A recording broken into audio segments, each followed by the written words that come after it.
महाराष्ट्र के उप मुख्यमंत्री देवेंद्र फडणवीस साहब ने मीडिया से बात करते हुए बताया कि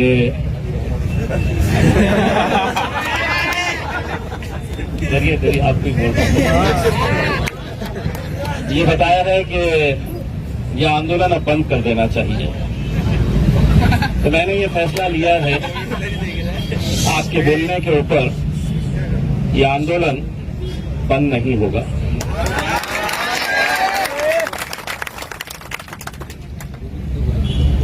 और आपने उस वक्त हमें बोलने का इख्तियार खत्म कर दिए जब अपने कानून की धज्जियां उड़ाते हुए जब मामला अदालत में चल रहा है तो अदालत का फैसला आने से पहले जब आपने ये पैगाम दे दिया कि हम अदालत को भी नहीं गिनते, अगर आप अदालत को नहीं गिनते तो इम्तियाज जलील भी आपको नहीं गिनता।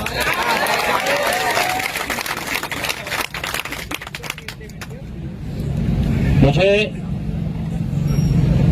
जितनी खुशी है कि आज अल्हम्दुलिल्लाह हम 8 दिन से यहां पर बैठे हुए हैं, हर रोज नए नए चेहरे यहां पर देखने को मिलते हैं, लेकिन मेरी जितनी उम्मीदें थी कि ये मुद्दा कोई इम्तियाज जलील के नाम का नहीं है कि मेरा नाम बदल रहा है या किसी शख्स का नाम बदल रहा है, किसी इमारत का नाम बदल रहा है, किसी सड़क का नाम बदल रहा है। ये हमारे शहर का, हमारी पहचान का नाम बदलने के बावजूद भी अगर हम देख रहे हैं कि महज कुछ हजारों के अंदर लोग अगर इसे साइन करके दे रहे हैं, महज चंद हजार अगर सिग्नेचर्स वहां तक पहुंचे हैं, तो कहीं ना कहीं मेरे मन में यह सवाल आ रहा है कि इम्तियाज जलील, तुम ये अपना वक्त जाया तो नहीं कर रहे, तुम एक ऐसी लड़ाई तो नहीं लड़ रहे हैं जिसका नतीजा निकलने से पहले ही लोग ये समझ रहे हैं कि हम हार गए हैं। वरना क्या वजह है कि जो जिला अपने खासदार को चुनने के लिए इतनी मेहनत करके 4 लाख वोट दे सकता है, तो वो 4 लाख लोग कहां गायब हो गए हैं, कहां चले गए हैं वो लोग? जिस शिद्दत के साथ, जिस ताकत के साथ, जिस जुनून के साथ, जिस दीवानगी के साथ तुम लोग मुझे जिताने के लिए मेहनतें कर रहे थे, मैंने कल भी ये बात कही थी, आज दोबारा दोहरा रहा हूं। अगर मुझे मौका मिला, सरकार ने मुझसे ये कहा कि तुम्हें खासदार की चाहिए या औरंगाबाद चाहिए, तो इम्तियाज जलील कहेगा कि मुझे औरंगाबाद चाहिए। लेकिन अगर हमारे अपने शहर के ही लोग इतने बेबस और मुर्दा हो चुके हैं, जिंदा लाशों की तरह अगर वो चल रहे हैं और ये दावा कर रहे हैं कि मैं इंसान हूं, मेरी सांसें चलती है, मैं इंसान हूं, मुझे शक होता है। हम मुर्दा हो चुके हैं, हम जिंदा लाशों की तरह चल रहे हैं, हमारे अंदर लड़ने की क़ुव्वत खत्म हो चुकी है। ये लड़ाई जब हमने लिए हाथों के अंदर, तो मुझे भी नहीं पता था कि कितने लोग आएंगे, कि लोग बैठेंगे इंडेफिनिट तौर के ऊपर, मुझे नहीं पता था। लेकिन कम से कम 2 ईमानदार लोग, 4 ईमानदार लोग अगर निकले, तो कई सारे लोगों ने अपने शेरों के जरिए बताया कि हम तो अकेले चले थे, काफिला बढ़ता गया, लेकिन उस काफिले की तादाद कितनी है, ये भी हमें गौर करने की जरूरत है। मैं हर घंटा मैं यहां के ग्रुप्स के ऊपर मैं देखते रहता हूं कि कितने लोग यहां पर बैठे हैं, क्योंकि जितने ज्यादा लोग यहां पर बैठते हैं, मुझ में उतनी ही ताकत मिलती है उनसे लड़ने के लिए। लेकिन अभी जाओ, अभी निकलिए यहां से, हम बंद करते हैं अभी से। जाइए, आपको बुड्डी लाइन की होटलें, चौराहे भरे पड़े मिलेंगे। रोशन गेट के ऊपर नौजवान लड़के भरे पड़े मिलेंगे। किरारपुरा कटकट गेट की होटलों के अंदर बैठने के लिए जगह नहीं रहेगी, भरे पड़े हैं वहां पर। मैं ये किसके लिए, हम किसके लिए कर रहे हैं ये? बहुत संजीदगी से हमें इस बात के ऊपर गौर करने की जरूरत है। जैसे ही खबर मिलती है कि मैं आने वाला हूं, मेरे खुद के लोग आधे घंटे के अंदर मौजूद हो जाते हैं। ये मुझे दिखाने के लिए मत आइए, औरंगाबाद के लिए आइए।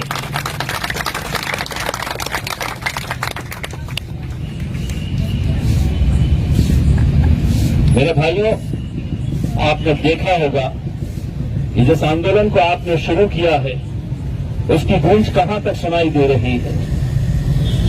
विधानसभा के अंदर, विधान परिषद के अंदर हर मंत्री, आमदार, हर एक की जबान के ऊपर यह है।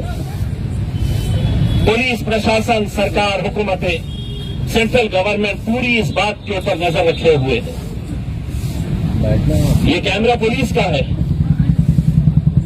ये यहां पर लगाया इसीलिए गया है कि यहां पर बैठने वाले कौन लोग हैं, यहां पर बोलने वाले कौन लोग हैं, क्या यहां पर कोई गलत तरह की बातें हो रही हैं, क्या किसी शिवसेना के आमदार ने पुलिस को बताया है, पुलिस कमिश्नर को, कि यहां पर गुंडे बैठते हैं, गुंडों का जमावड़ा हो रहा है। ये देखने के लिए ये सब किया जा रहा है। लेकिन अगर तुम समझेंगे कि नहीं, मैं तो घर में आराम करूंगा, धूप है, मैं क्यों यहां पर आकर बैठूं,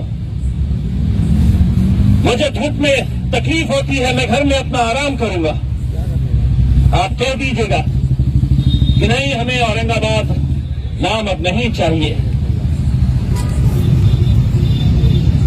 10 मिनट लगेंगे हमें ये मंडप निकालने के लिए, अपने अपने घरों पर चले जाएंगे। आपके दिल में क्या रहेगा मुझे नहीं मालूम, लेकिन इम्तियाज जलील के दिल के अंदर ये जिंदगी भर ये बात रहेगी कि कोई मेरा साथ दिए ना दिए, लेकिन इम्तियाज जलील, तूने ईमानदारी के साथ मेहनत करी थी, कोशिश करा था तूने। क्या वजह है कि आज मुशायरे का कार्यक्रम रख लीजिएगा। अभी हुआ था कुछ दिन पहले, भरा पड़ा था, हॉल भरा पड़ा था, बैठने के लिए जगह नहीं थी, मुशायरा चल रहा था, शेर व शायरी सुनना है। आम खास मैदान के ऊपर मैंने आईजे फेस्टिवल किया, 21 दिन का फेस्टिवल था, बैठने के लिए जगह नहीं रहती थी, बैठने के लिए जगह नहीं रहती थी। क्रिकेट देखने आ रहे हैं, फुटबॉल देखने आ रहे हैं, गजलों का प्रोग्राम, कव्वाली सुनने के लिए आ रहे हैं। कहां मर गए हैं, कहां चले गए हैं वो लोग? क्या इन बातों को संजीदगी से गौर करने की जरूरत नहीं है?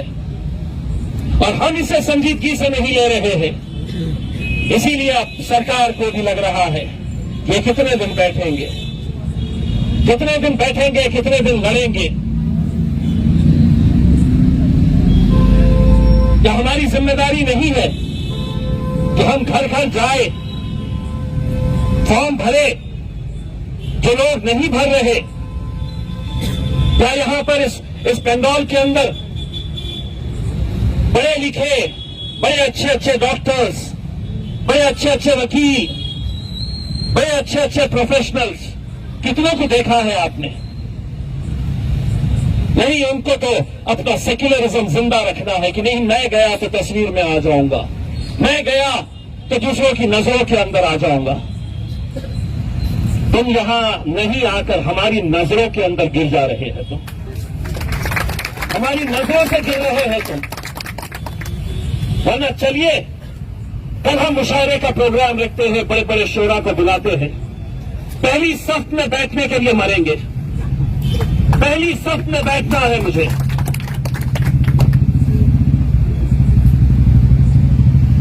मैं कोई, देखिए, मुझ पर भी बहुत इल्जाम लगते हैं, बहुत इल्जाम।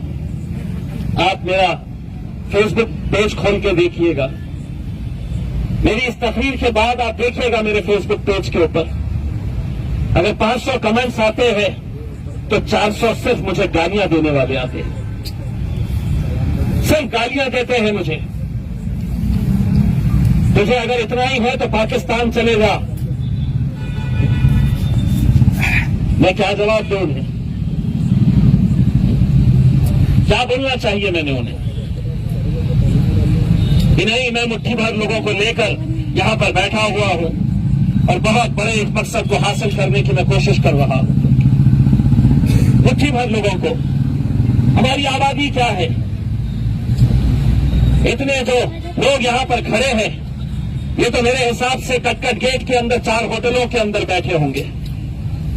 क्या ये सच्चाई नहीं है? खुदी लाइन के चौराहे पे चले जाइए।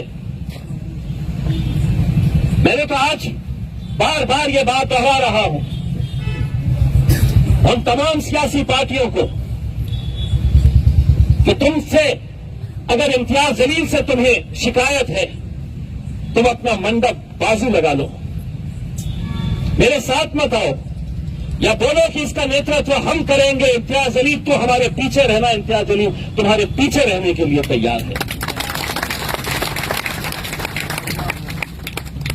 अलग अलग सियासी पार्टी के लोग कैसा न कैसा निशाना बनाने की कोशिश कर रहे हैं। मीडिया वालों को अब यह आंदोलन कम नजर आ रहा है, हमारी बिरयानी ज्यादा नजर आ रही है। आप बिरयानी निकाल रहे थे, आप बिरयानी निकाल के दे रहे थे, वो खबर बन गई है। आपने बोले थे भूख हड़ताल है, फिर बिरयानी क्यों खा रहे थे? फिर बिरयानी कैसी खाई गई? आपने तो बोला था कि अनशन रहेगा करके।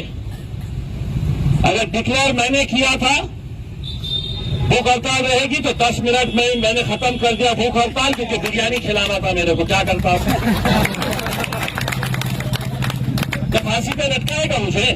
हाँ कि नहीं, तुमने बोले थे कि भूख हड़ताल पे रहेंगे तो भूखे रहना था और मर जाना था। नहीं, मैंने बोला जितने रहेंगे यहां पर खा पी के मस्त तंदुरुस्त रहेंगे, बिरयानी भी खाएंगे और नान करिया भी खाएंगे।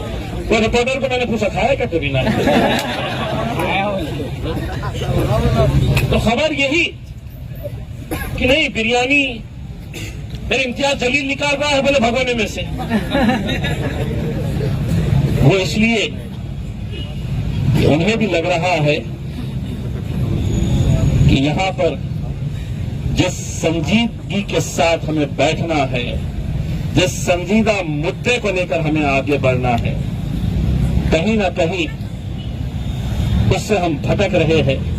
तो इसीलिए उन्हें बिरयानी नजर आ रही है, इसीलिए उन्हें दूसरी अलग अलग बातें नजर आ रही है। मेरे भाइयों, लोकसभा का अधिवेशन शुरू होने वाला है। मुझे यह मुद्दा लोकसभा के अंदर भी उठाना है। क्या इसका मतलब यह रहेगा कि इम्तियाज जलील तुम दिल्ली चले गए तो हम अपने घर चले गए?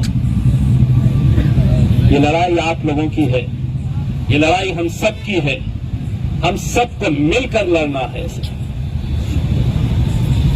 आज ये अल्लाह का शुक्र है कि इम्तियाज जलील को इस मुकाम के ऊपर आप लोगों ने पहुंचाया है।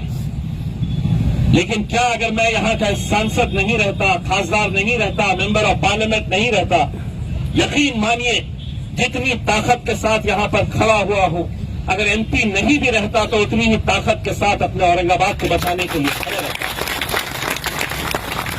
इतने गालियां, इतने ताने सुनने के बावजूद भी लोग मुझसे कहते हैं कि साहब आपकी इमेज अलग है, आप क्यों इस तरह से इस मुद्दे को, कोई नहीं साथ दे रहा है आपका, कोई सियासी पार्टी आपका साथ नहीं दे रही है, उसके बावजूद आप क्यों यहां पर बैठे हुए हैं? हम कैंडल मार्च का लेकर चले गए, 1,500 लोगों के ऊपर केस, इम्तियाज जलील के साथ जिन जिन के नाम याद आ रहे थे 29 लोगों के नाम के साथ 1,500 अनजान व्यक्तियों के ऊपर केस रजिस्टर हुआ। आप लोग सब कैंडल मार्च में थे, थे। अब पुलिस मेरे साथ खेल रही है, मैं उनके साथ कैसा खेलता हूं देखिए। जेल जाने से कोई डरता नहीं है ना, केस से कोई डरता नहीं है। अब ऐलान करूंगा कि सिटी चौक पुलिस स्टेशन के सामने 5000 लोग लाइन लगा के खड़े रहेंगे, ये बोलने के लिए कि उसमें मैं भी शामिल था।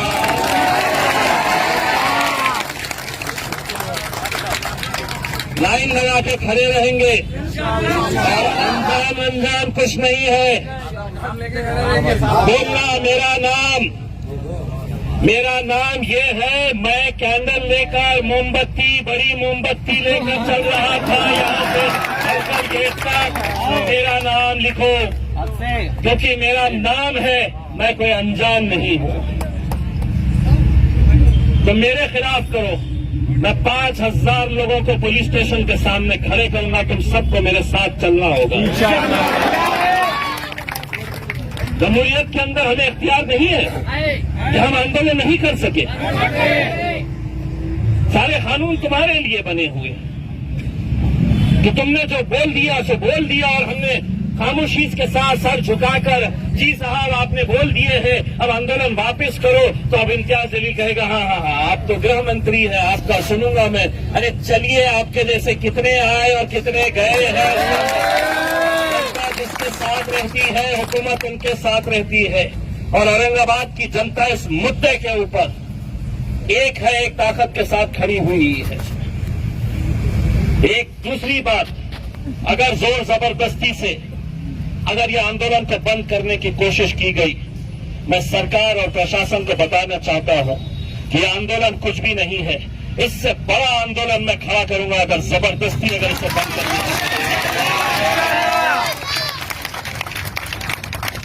हम इस पंडाल के अंदर बैठे हैं, हमारा जमहूरी इख्तियार है, अधिकार है हमारा। ये कई ऐसे आंदोलन इसी जिलाधिकारी दफ्तर के सामने यहाँ पर होते हैं, कई दिन तक चलते हैं, कई दिन तक, कई महीनों तक डिविजनल कमिश्नर ऑफिस के सामने, कलेक्टर ऑफिस के सामने चलते हैं। और हम किसके लिए? हम अपने जाति किसी काम के लिए नहीं बैठे हैं, हम अपनी पहचान को बचाने के लिए यहां पर बैठे हुए। मेरे भाइयों, मुझे भी मालूम है,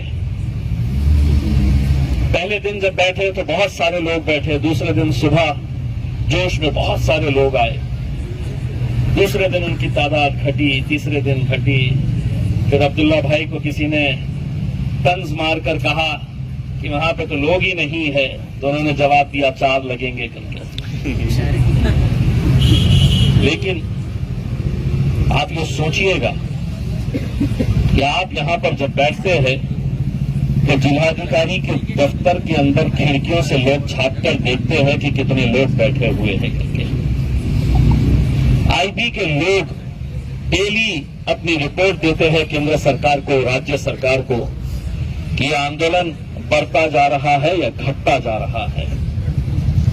आपके जोश को देखकर वो अपनी रिपोर्ट तैयार करते हैं कि ये सिर्फ हुल्लड़बाजी करने के लिए आए हैं, ये सिर्फ तमाशा बनकर आए हैं यहाँ पर कि क्या तमाशा चल रहा है देखें। ये सही मानों में इनके अंदर एक बेचैनी है, एक तकलीफ है, एक दर्द है कि नहीं, मुझे इसके खिलाफ लड़ना है, डट के खड़े रहना है। आप सबको मैं अदबन गुजारिश करना चाहूंगा कि मैं रहूं ना रहूं, ये लड़ाई आप लोगों की, हम सब की लड़ाई है। हम सबको मिलकर इसको, हमें भी मतलब सुप्रीम कोर्ट के अंदर हमने अवैसी साहब के जरिए सुप्रीम कोर्ट के कुछ अच्छे लॉयर्स के साथ मीटिंग हमने रखवाई है दिल्ली में, उनके साथ हम डिस्कस करेंगे। लेकिन मैं बार बार जो बात कहता हूं, जो लोग मुझसे ये कहते हैं कि क्या हो गया है, क्या होगा, सरकार ने निकाल दिया है, ये आंदोलन की गूंज अदालत तक भी पहुंचनी चाहिए। ये आंदोलन की आवाज अदालत तक भी पहुंचनी चाहिए, वरना सरकारी वकील तो खड़े रहकर यूं कह देगा कि साहब कोई नहीं था विरोध करने वाला। हंसी खुशी लोगों ने कबूल कर लिया, हमने जब नोटिफिकेशन निकाला, कोई सड़क पर नहीं आया, कोई आंदोलन नहीं हुआ, किसी तरह का किसी ने कोई विरोध नहीं किया। क्या होगा फिर? और लोग कहते हैं कि नहीं क्या होगा, क्या हासिल कर लेंगे, आप यहां पर बैठे हुए हैं, दिन भर बैठे हुए हैं। मैं कितनों को कैसी कैसी बातें समझाऊंगा, मैं कितना समझाऊंगा। मुझे कोई शौक नहीं है। यहाँ के कोई हमारे जो जिम्मेदार यहाँ पर दिन भर मेहनत कर रहे हैं, वो ऐसे ही अपना वक्त जाया नहीं कर रहे हैं। कहीं न कहीं अदालत का फैसला भी इस आंदोलन से जुड़ा हुआ है। अदालत को भी ये पता चलना चाहिए कि हजारों की तादाद के अंदर रोज इकट्ठा होते हैं लोग, दिन और रात बैठे हुए हैं, पूरी मुहिम वो चला रहे हैं, पूरे अमन के साथ वो कर रहे हैं, उनके अंदर नाराजगी है। ये मैसेज जाना बहुत जरूरी है। मैं सिर्फ आप लोगों से यही कहूंगा कि मैं अगर दिल्ली में सुप्रीम कोर्ट के अंदर ये लड़ाई क्या कैसी हो सकती है, हाई कोर्ट के अंदर अभी मामला चल रहा है, हाई कोर्ट के अंदर भी 27 तारीख के दिन की जो डेट है उसमें हम क्या कर सकते हैं, इन सब बातों के लिए हमें वहां पर भी जाकर चर्चा करने की जरूरत है। मैं आप लोगों से यही गुजारिश करूंगा कि जब मैं इलेक्शन लड़ रहा था 2019 का, तो मैंने एक नारा दिया था कि हर कोई अपने आप को इम्तियाज जलील, मैं भी इम्तियाज जलील हूं। मैं अगर दिल्ली में बैठकर अगर कोई तस्वीर देखूं कि यहां पर महज 8, 10, 20 लोग बैठे हुए हैं, तो मुझे बहुत तकलीफ होगी इस बात की।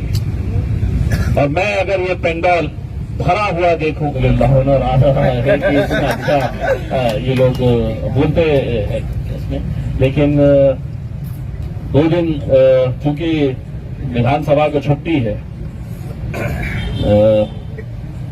मुंबई के जितने भी नेता है 2 दिन यहीं पे आ गए हैं, तो अब 2 दिन उनको बस सिर्फ इम्तियाज जलील ही लगने वाला है इसके अंदर। उसकी फिक्र मत करिएगा। उसमें अभी कोई मीडिया वाले साहब मुझे सुना रहे थे कि ये नेता, ये आमदार साहब ने आपके बारे में ऐसा ऐसा कहा, उसके बारे में मैं बहुत ज्यादा छोटे मोटे चिल्लर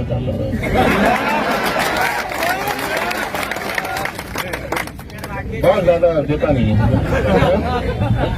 चिल्लर भी हो तो अपने मयार का का रहा तो फिर बात करने में भी मजा आती है। चिल्लर गिनती साहब अब दिल्ली में जाकर है तो अब छोटे मोटे नेताओं को तो बोलते हैं सीधा सिर्फ 2 ही लोगों से बात होगी, मोदी, अमित शाह, बस बाकी और किसी को नहीं। यही 2 लोगों को। अब जब उनको करते हैं, तुम्हारे बाप के बाप को हम आगे धरते हैं तो तुम्हारी क्या है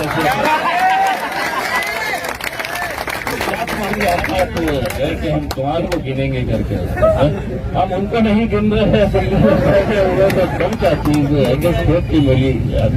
खैर अल्हम्दुलिल्लाह, बहुत बहुत आप लोगों का शुक्रिया और उम्मीद करता हूं मैं कि मेरी बातों को आप संजीदगी से लेंगे, एक भाई की तरफ, एक भाई की हैसियत से, एक दोस्त की हैसियत से, एक आपके चाहने वाले की हैसियत से आप लोग इसको संजीदगी से लेंगे और कल ही आप लोग ये दिखा देंगे कि हमने ये आंकड़ा किस तरीके से बढ़ाए हैं, फॉर्म्स भरने का, यहाँ पर बैठने का और ये आंदोलन को जारी रखने का। बहुत बहुत शुक्रिया।